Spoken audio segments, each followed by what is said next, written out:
So one of the questions people often ask when they come to the Book of Judges is what is the deal with all the unusual weapons and with the large number of women who get involved in the deliverance of Israel and in slaying Israel's enemies? And um, I would tie those things together into a general theme of the book in which God doesn't use the normal means to deliver Israel, but God uses unusual means, unorthodox means to deliver his people. And this was sort of brought home to me again just on Tuesday. I shared some thoughts at my church on chapter 17 and 18 of Judges, and I was struck there at the silence of the Levites. And I think we probably spoke about this a bit last time, but God expected the Levites to lead the people at this time, and yet they were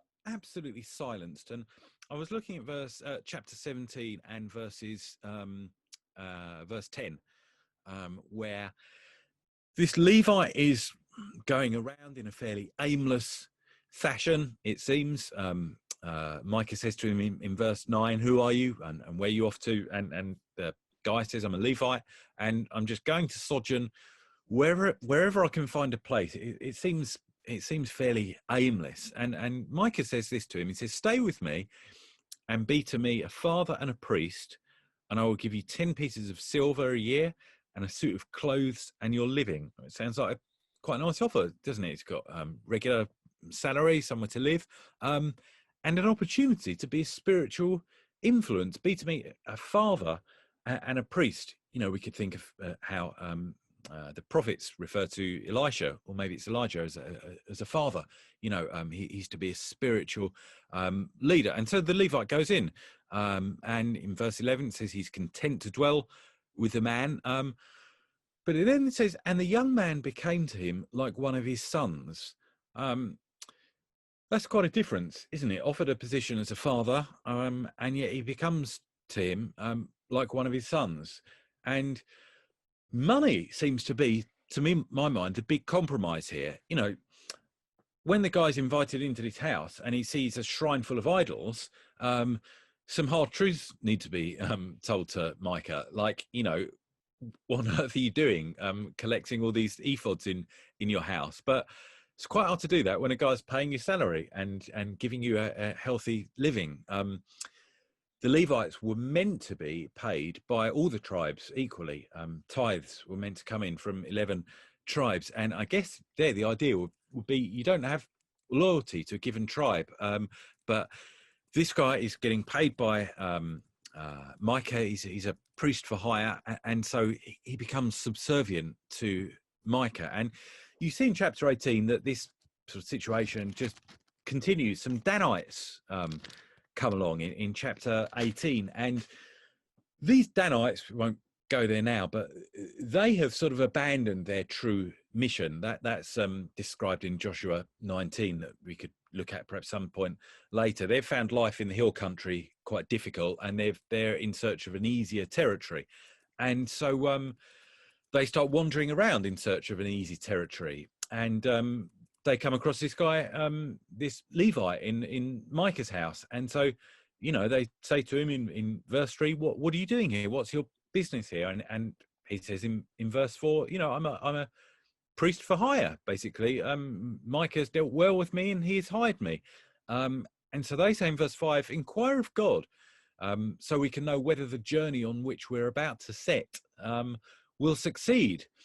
And so the priest should say, "Well, it won't succeed. You're going the wrong way. Go back up to the hill country and do what you're meant to be doing." But again, he keeps quiet, and the whole thing becomes quite farcical. So in verse 18 of chapter 18, these Danites, as they're on their way to go where they shouldn't be going in the first place, they see all these idols and they think, well, let's take these idols with us. And the priest says, you know, what are you doing? And in verse 19, they say, keep quiet, put your hand on your mouth and come with us. And they then repeat Micah's thing, be to us a father and a priest. And you know, there's strange irony to that as a command, isn't there? You know, keep quiet, put your hand on your mouth, you know, do what you tell us, and be a spiritual leader.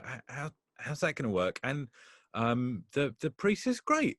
You know, the priest's heart was glad, it says in verse 20. So we've got this, you know, silence and subservience to the Levites here. They're not a voice of correction at all. And I think against that, you've got that, I guess, in the backdrop of the whole book, that the people who should be speaking out and who should be delivering Israel aren't.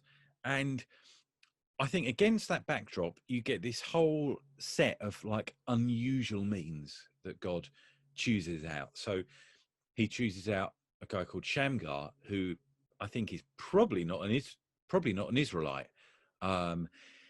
He uses an ox goad. Shamgar does.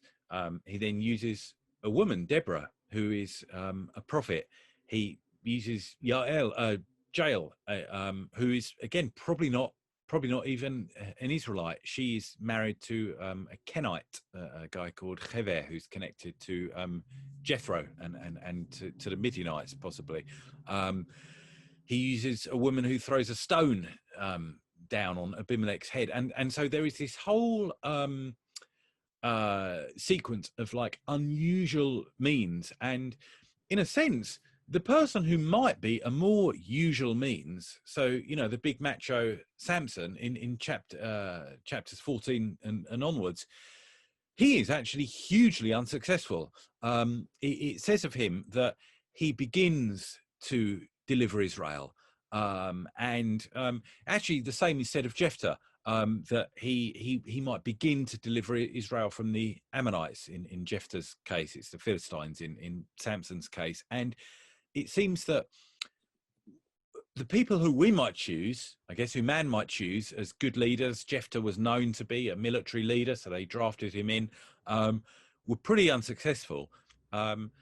God's choices were very successful, but they were unusual in man's eyes. So that's how I see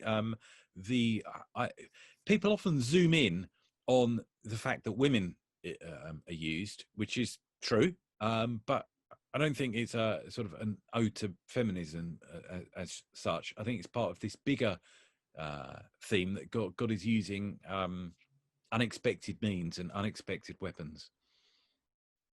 How do you see this similar idea of God using maybe unexpected or even bizarre things to bring victory for his people? How do you see that idea being filled out in some other stories in the Old Testament? Yeah, so I guess a number of people have talked about how God makes unexpected choices.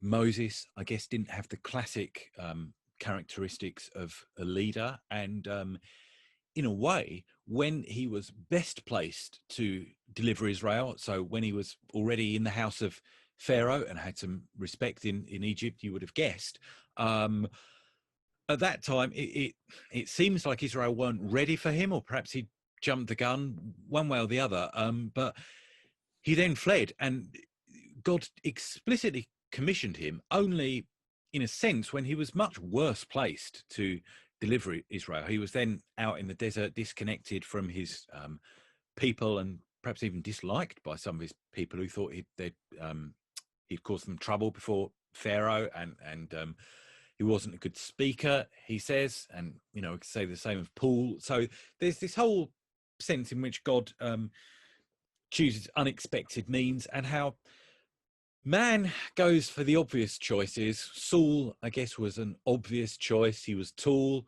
but those choices never really work. And so when Goliath came along, who was taller and bigger than Saul, he wasn't much use. He was sort of cowering away in his throne room, it seemed, while David had the courage. And again, David wasn't the normal choice. He was sort of overlooked by his father and not even presented in the lineup. So we've got all that, and as I guess we mentioned just briefly, the cross and the crucifixion was the ultimate in the unexpected means.